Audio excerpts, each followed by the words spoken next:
Welcome back. This is session 3 of module 2 of fundamentals of project design. In our session 1, we have looked at main requirement, where we have talked about solicitation document.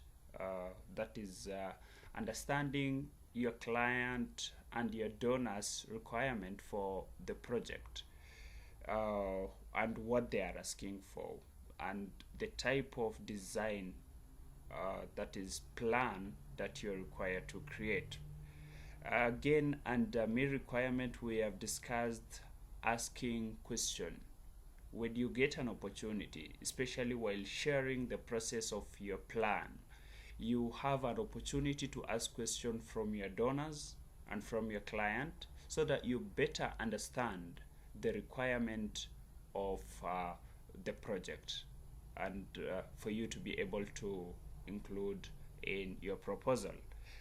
In the session 2, we looked at understanding issues, where we looked at review of context literature, conducting capture mission. We looked at stakeholder analysis, where we looked at who influences this project, who is for the project, who is against project, and how each contribution or contribution of each stakeholders will affect our project.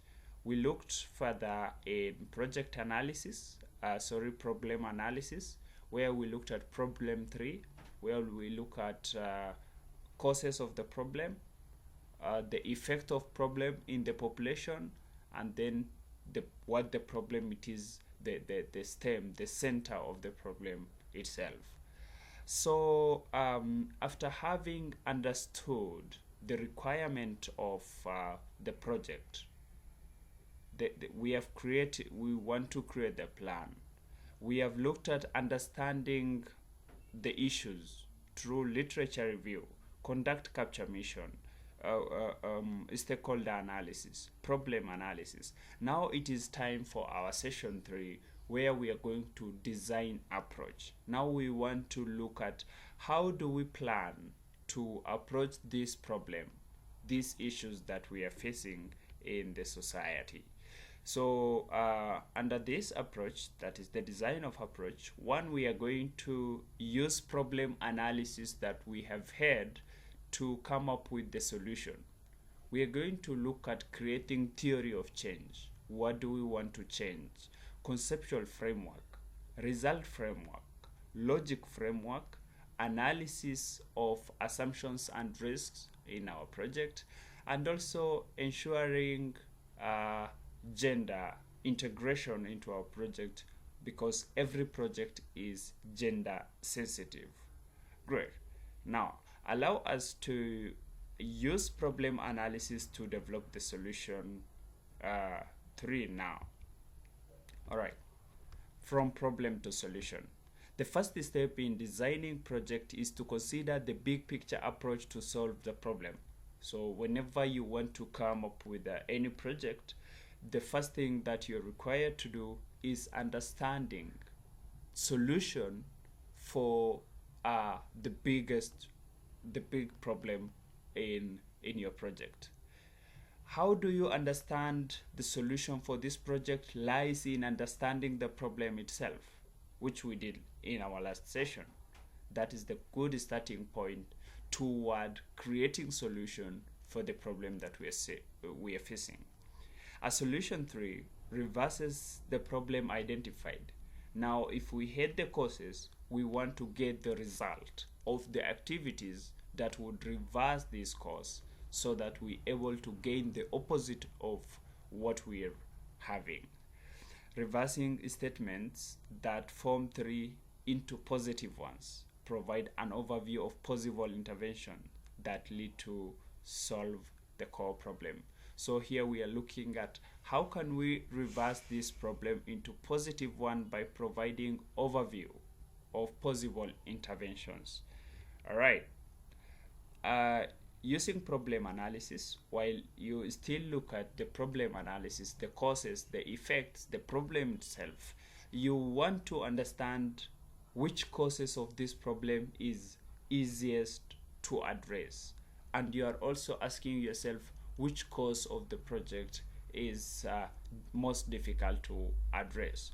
For example, in our key years project, we have a cause like people are not exposed to the opportunities out there, like people are not connected to the employer's need. Then we have a problem like people lacking technical skills to do the job. So among these causes of unemployment, which cause is more easier to handle maybe at a specific time? What possible solution and options are there? So if there is no connection to the job market, if there is no technical skills among the youth, what is the possible solution can we have that we can apply to solve this problem? So we are simply saying, for you to solve a problem, the big picture problem, you have to start looking at the causes of that problem, understanding the causes of that problem, and looking for solution to that cause is what can help us to achieve our goal in the long last. All right, we had a problem like children dying of preventable diseases, and children are dying because of low vaccination rate, low awareness to the treatment of problem, lack of access to medical facilities. Now, when you want to solve this, for example, the result you might be looking for are the result like improved rates of vaccination. Now you want to go against low rate of vaccination, you're using improved rate of vaccination. Low awareness on treatment problems, you now come up with improved or training on the treatment processes. So you want to change. So the result might be something like improved water quality if waterborne diseases are among the preventable diseases that our children are dying from. So the result one is improved water quality to address water quality problem, increased rate of vaccination to address low rate of vaccination. So these are now from causes you are getting a result. Of course, there will be activities that lead to this result. Of course, there are short-term result and long-term result. But generally what we are saying, we want to, from the breakdown of the problem, we want to get solution for each of these causes so that we be able to create a solution. For example, in our key years program, solution 3 begins with identifying key results. That is the solution identifying, start identifying the result that we want from the causes.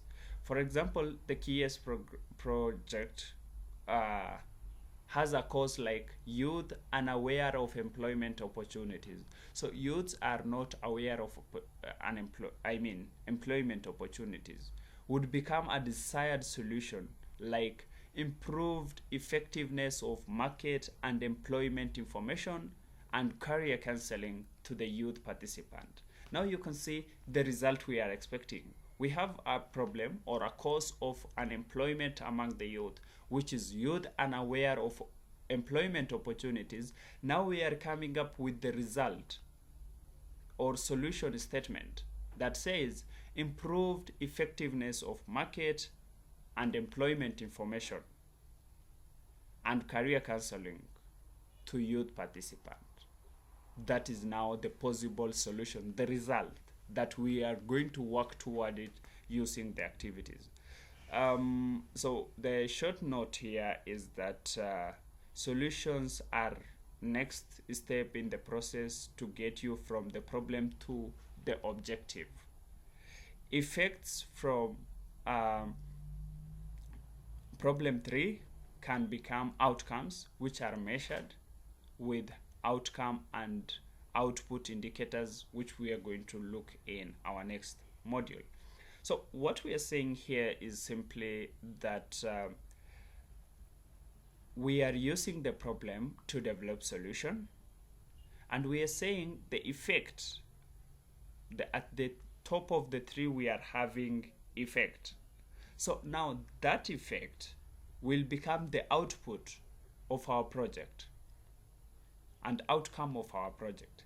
And of course, we have to develop indicators for this output and outcome so that the progress of now monitoring our project comes in. This result that we are having here is the one that will help us to develop theory of change. So in our next class, we are going to look at developing the theory of change using the result that we get from the root cause of the problems. I hope this is helpful. See you in our next class when we are discussing developing theory of change. Enjoy learning.